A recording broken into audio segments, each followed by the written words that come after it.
जागी रही भावना जैसी, प्रभु मूरत देखी तिने तैसी। अरे मेरी माताओं, लाइव चला लो।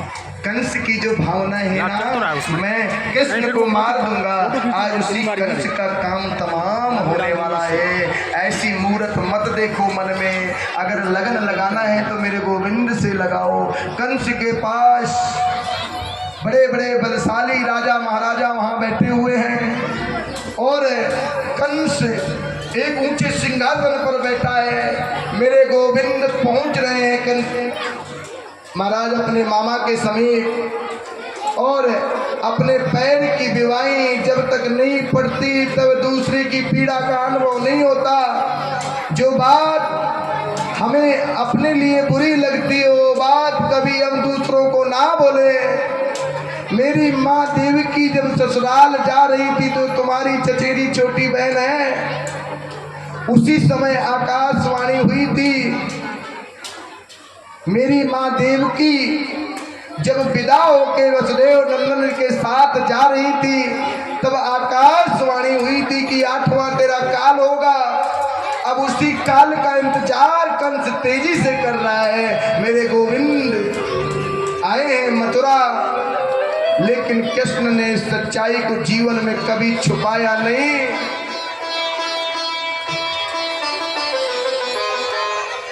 कृष्ण कौन है? जो दूसरों के मन को पीड़ा को हरण करने वाला हो, वही कृष्ण है। आज भगवान श्री कृष्ण कहते हैं, मामा मैंने जीवन में मामा का सुख नहीं पाया। मैया देवकी के हाथों से मैंने कभी दुग्ध पान नहीं किया। मेरी माँ देवकी है, लेकिन मुझे पुत्र का सुख मेरी मैया यशोदा ने दिया है। इतना आनंद हुआ लोगों मन में, सभी दौड़कर गोपाल की अंक में अंक भर रहे हैं। गोपाल की जय जयकार मथुरा नगरी में, कंस की नगरी में सभी लोग कर रहे हैं, क्योंकि सत्य की जय तो अवश्य होती है, भले ही हम सत्य को कितने दिन दुबा दें। नाना उग्रसेन की राजगद्दी पर जो अविचिंतित ये कंस राज्य कर रहा है, मेरे गोविंद ने उस कंस को समाप्त करके आज वहां के राजा बने हैं। बोलो कृष्ण कन्हैया लाल की। समय बहुत कम है, इसलिए कंस का उद्धार सीमित समय में ही करना है। माता पिता के चरणों में सिर रखकर कृष्ण प्रणाम कर रहे हैं।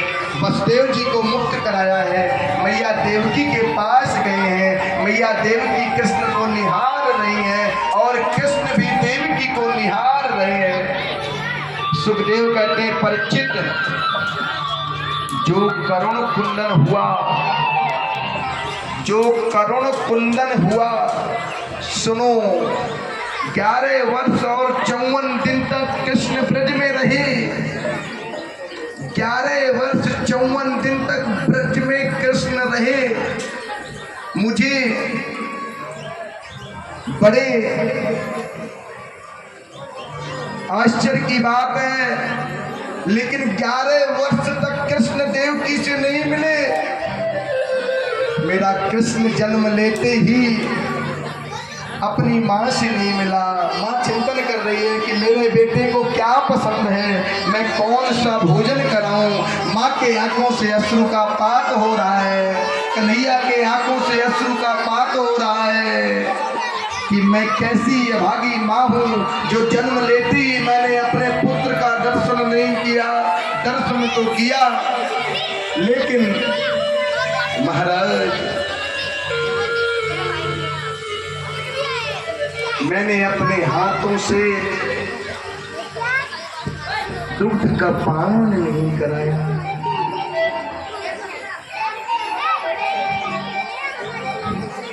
महाराज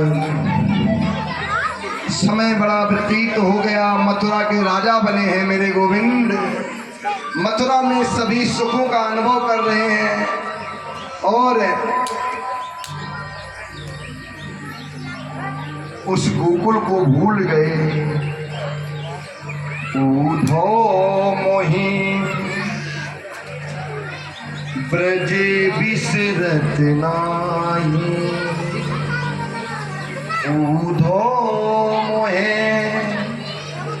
ब्रज बिसरत नाही, हंस सुता को सुंदर कलेनो, अरु कुंजन की साही, ऊधो मोहे ब्रज बिसरत नाही।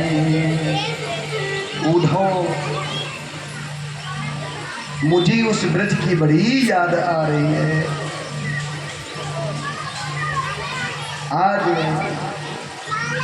उद्धव जी ब्रज यात्रा के लिए जा रहे हैं। ब्रज 84 कोस की परिक्रमा देत, लख 84 कोट से सहज मुक्ति ले।